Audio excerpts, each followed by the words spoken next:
My talk is entitled Parallel Silk Road. And as you might know, Silk Road is the most ancient Euro-Asian continental bridge that's linking the west and the east parts of the continent. And as I read from the catalog conference, I'm the only foreigner and the people from the eastern part of the continent. So I customized this topic, Silk Road, because I'm supposed to talk about how to move on Russia. So Silk Road is one of the potential solution push on not only on Russia but also on China. And actually, China is a country in urbanization, and I'm the founder of a magazine called Urban China. And China, in the previous 30 years, the whole country has witnessed the urbanization rate from no more than 20% to now almost 50%. And in the coming 20 years, there are going to be 20 million rural population being urbanized every year. And finally, there are 400 million peasants migrating into the city in 20 years. So the basic process of this urbanization actually starts from the coastline, which is the frontier between the land and the sea, to the hinterland. And under the system, what we call whole nation support in the regional economy. And this system is actually supposed to be one of the most important advantage in the centralized system, in which Russia used to use that in the planned economy. And you can see actually this experiment started with a series of special economic zones in South China, which is very close to Hong Kong, in 1980s. And then in 1990s, it moved up to the East China along the coastline. And then in 2000, moved up to even North China. And then recently, China has launched its 12 five-year plan. The five-year plan is a tradition invented by Soviet Union, and China is still one of the countries still using this kind of instrument to actually deploy the plan in the market economy. And the basic principle of the 12 five-year plan is actually switching from the exportation-oriented economy to the domestic demand, which has actually resulted in a spatial structure originally focused on the coastline and now more oriented to the hinterland. That is why today I'm very happy to be here, away from the axis between Moscow and St. Petersburg in the hinterland of Russia. And that is actually an opportunity to compare the different development model between China and Russia.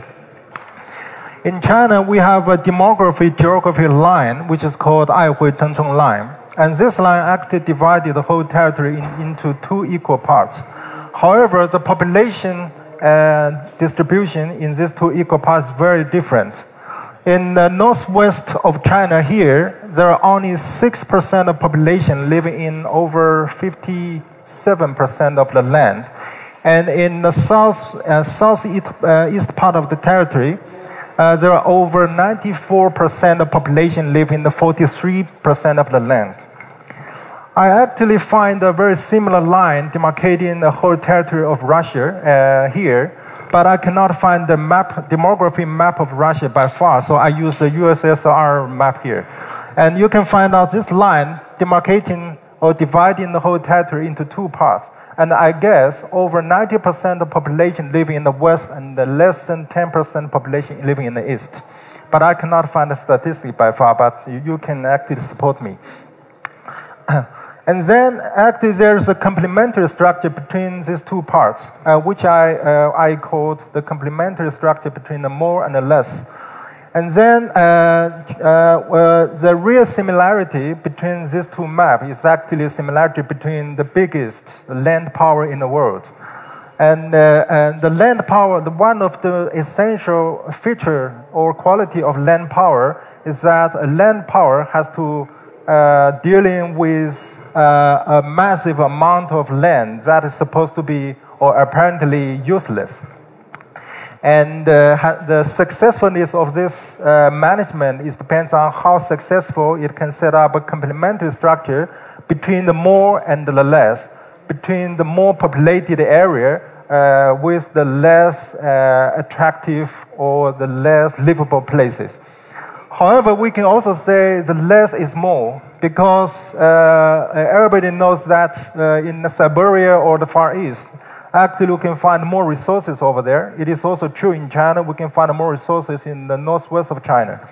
And more importantly, the last part of these two territories also provide the potential more important geopolitical locations. So in the eastern part of Russia, it's actually providing the connection to the two ends of the Eurasian continent, and also provides outlet to the Pacific Ocean, and also the access to the North Pole. So a very parallel universe here in China is that it provides a gateway of the Silk Road to the west of the continent, and also the access to the third pole. And third pole is actually a term in China which means the Himalaya mountains. And it's also very cold, it's very high, and actually it's supposed to be the Noah's Ark if there is a coming flood in the future. And in between this, more or less, you can find also a parallel corridor, a natural corridor linking the two parts of the territory. And this corridor is called Trans-Siberia Corridor, and this corridor is called Heshi Corridor. So very similar to each other. And then before we understand, I call these two corridors parallel Silk Road, by the way. This is actually our topic today. And then before we start to compare the two parallel Silk Roads, we have to understand the mechanism of the transport infrastructure. So basically, transport infrastructure is the linkage between the 2 points that is composed by the supply of one thing and the demand of another. And then the infrastructure basically link the 2 points and communicating the supply and the demand in between each other. And then that is how a complementary structure is set up. And then every infrastructure has to choose a specific passage. And those locations that are closer to this passage actually become more important simply because it's closer to the supply and the demand complementary structure and the communication. And then the potential value of the locations of this, the potential value of the location of this point has been changed. A very typical example is that the historical Silk Road between the east end of the continent, the west end of the continent, between China and Europe, actually benefit a lot of intermediators, including the Central Asia and the Middle East. However, there are also competition of the transport infrastructure. Then the competition actually lies in all the factors, including the distance, speed, volume, and price and stability. If the second infrastructure can prove itself, can provide a shorter distance and faster speed and greater volume and cheaper price and better stability, and then another older infrastructure is going to be marginalized. And then the locations and the cities along the older infrastructure is going to be shrinking. And this also happened in history when the maritime technology is developed and the maritime Silk Road was developed, and the Central Asia, Middle East has been marginalized. And this competition of the Silk Road is actually a competition between the two powers, the land power and the sea power. And this is a map to understand how the sea power provides a totally different pattern of the world, of the management of the territory. Actually, the British Empire, British colonial empire, is the biggest collector of all the islands. And in between all these islands, you can see nothing. You can see nowhere. And then there are much less responsibility and much less effort in managing all these different territory. But you can imagine there are greater responsibility and effort in managing all the complicated borderline and neighborhoods relationship, diplomatics on the land power.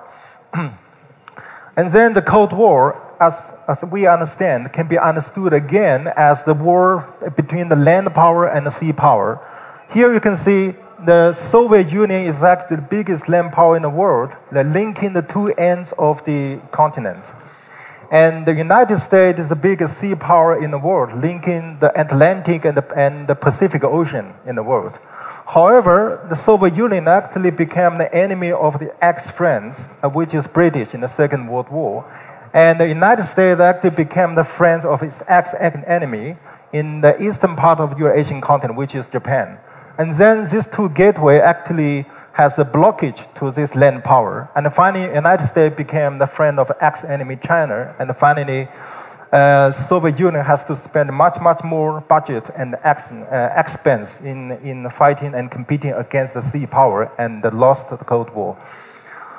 So if the infrastructure is one important factor in changing the potential value of the location, the technology of the infrastructure actually changed the primacy of the infrastructure. So this technology here, recently developed in China, actually prove there is a possibility in revising the importance or dominance of the land power and sea power. So recently, the average operating speed of the high-speed railway in China has reached up to 350 kilometers per hour, and the highest speed has reached up to 487 kilometers per hour, which is very close to the flight. And then actually we can see there's a possibility that the land power or the infrastructure across the continent through the land power can be revived. And you can imagine there's a potential vision of the communication between the two ends of the continent in the future, that from London to Beijing, you can take only 48 hours by the high-speed railway. And you can also imagine there are a lot of historical important sites and cities and civilizations being revived because of this revival of the continental transportation by high-speed railway. That is why Kazakhstan, all the STAN countries are so interested in developing this new technology. And the president of Kazakhstan here is looking at the potential future led by the high-speed railway. Many developing countries, even developed countries, are very interested in high-speed railway. However, they are very bored by the fact that they are in a shortage of the money. However, if we take the fact that China has the biggest foreign currency or foreign exchange reserve in the world, and by 2006 it's 1 trillion, by 2009 it's 2 trillion, and only by the end of last month it's 3 trillion.